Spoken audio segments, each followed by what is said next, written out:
આંખમાં ચશ્મા આવી ગયા અને ઉતાવળમાં ચશ્મા ઘેરે ભૂલી ગયો છું. મને હરખી રેખાઓ કાંઈ દેખાય નહીં, લઈને કાંઈક આડાવડું કહેવાય જાય. જો લાલો મને આપો તો હું રેખા જોઈ દઉં. અને હવે તો યશોદાજીને વિશ્વાસ આવી ગયો કે લાલાને જોતા વે તો લાલો હસવા લાગ્યો, શિવજી રડવા લાગ્યા. એને વિશ્વાસ આવી ગયો. માએ પ્રસન્નતાથી લાલો શિવના હાથમાં આપ્યો અને જા ભગવાન ત્રિપુરારી હરિએ હરના ખોળામાં આવ્યા.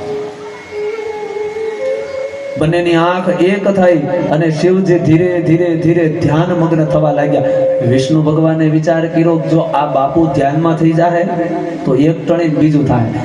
વિષ્ણુ ભગવાને નજર ફેરવી, શિવના ગળામાં ભોરિંગ હતા. ભોરિંગની સામું જોયું, ભોરિંગ સમજી ગયા અને એ સર્પ મહારાજ ધીરે ધીરે ધીરે ગળા ઉપરથી નીચે ઉતરી અને જ્યાં લાલો હતો ત્યાં આવવા